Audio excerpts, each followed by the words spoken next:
nous allons ajouter la légende. Nous cliquons là. La légende sera placée ici.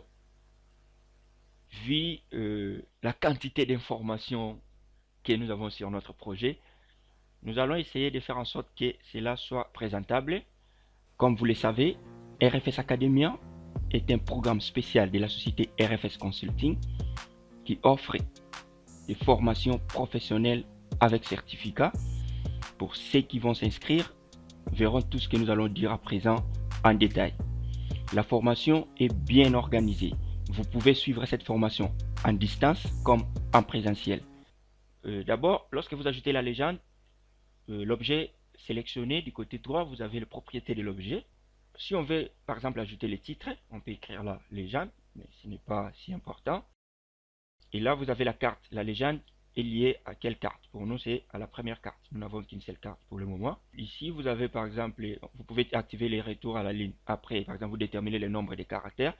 Vous voyez par exemple avec des noms longs comme ça, vous pouvez dire retour à la ligne après 20 caractères. Donc, à chaque fois, lorsqu'il va atteindre le 20e caractère, le reste des caractères reviendront à la ligne.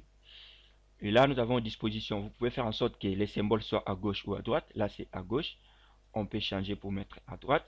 Voilà ce que ça donne. On peut remettre à gauche.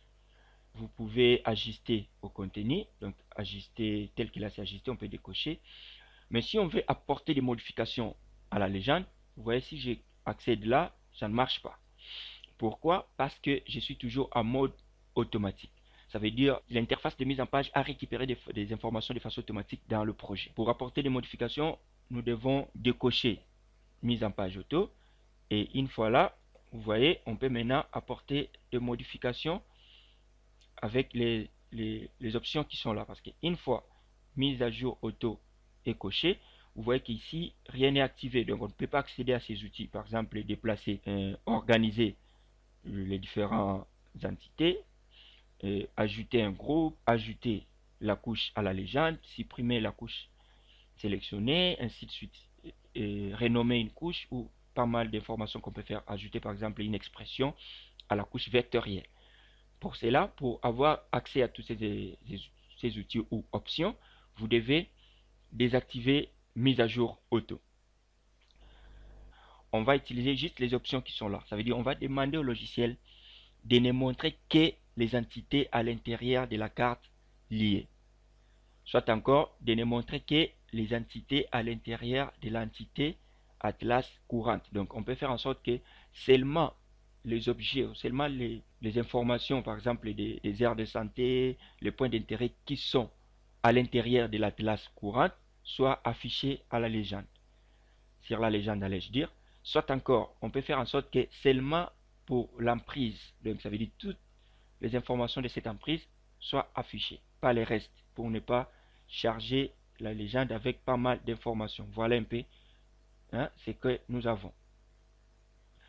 Pour ça, on va cocher là, on va cliquer sur ne montrer qui est les entités à l'intérieur de la carte liée. On va cocher et nous patientons. Et comme rappel, il faut toujours enregistrer votre projet lorsque vous travaillez avec QGIS parce que vu le nombre, par exemple les cas pour nous, vu le nombre d'informations qu'on a, on risque de perdre le projet une fois le logiciel bug ou bien plante. Si vous pouvez remarquer, nous avons une réduction des données. Pour ça, nous allons encore réduire.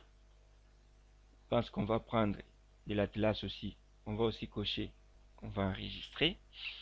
Nous allons aussi cocher pour que ça prend pour l'entité Atlas courante. On va juste réduire le nombre d'informations sur la légende. Et voilà, on va essayer de réduire aussi la taille de texte. On va aller dans format police. On va dans sous-titré parce qu'on n'a pas de titré. On va ramener la taille de sous-titré à 9. Les titres de groupe d'abord. Voilà, on était dans les titres de groupe. On va les mettre aussi en gras. On va dans les titres de sous-groupe. On va prendre toujours 9. Et on les met en gras et puis on valide. Voilà, on va aller maintenant pour l'ensemble des éléments. ensemble d'éléments, on va la taille 8, je pense que c'est bon.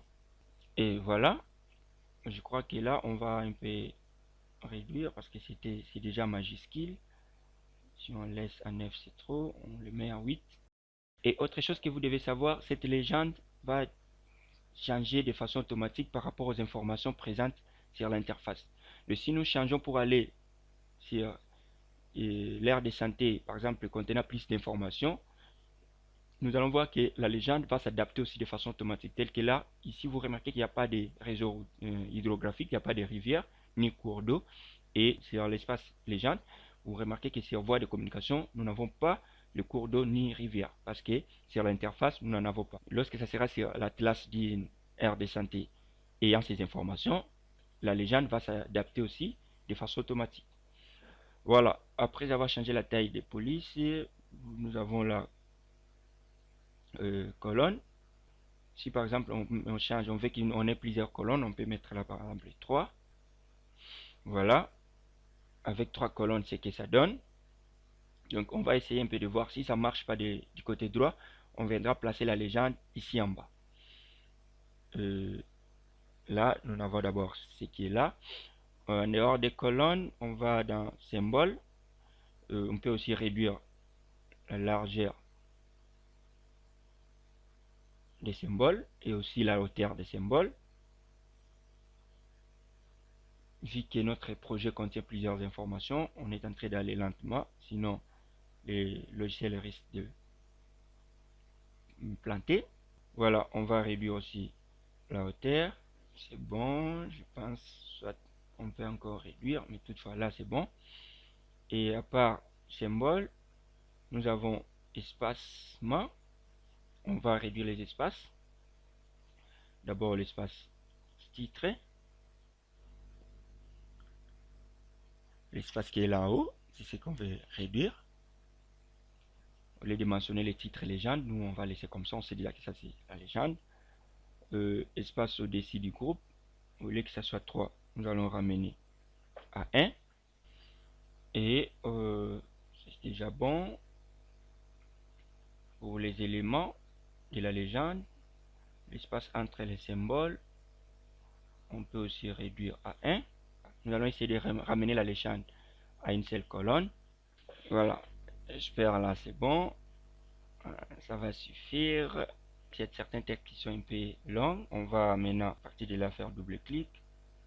À partir des cliniques, on peut revenir. Donc à partir de là, on va faire Enter. Voilà, on fait de même ici.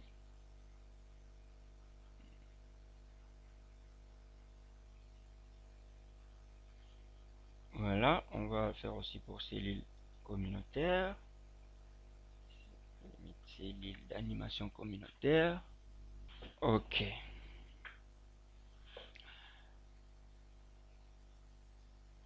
Et voilà. Voilà, nous allons ramener notre légende là en bas. Pour ça, nous allons augmenter le nombre de colonnes. J'espère même avec 4, ça va aller. Voilà, on va proposer 4 colonnes. Et on va essayer de l'avoir là. Je pense qu'on peut encore aller loin. On va aller avec 6 colonnes. Voilà, voilà ce que ça donne. Voilà, je pense qu'avec ça, c'est super.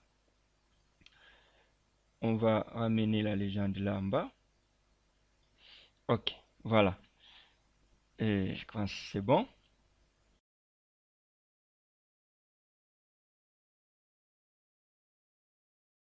Aussi l'art, ça veut dire l'esprit de créativité, quelle forme donner à votre carte, cela vous revient.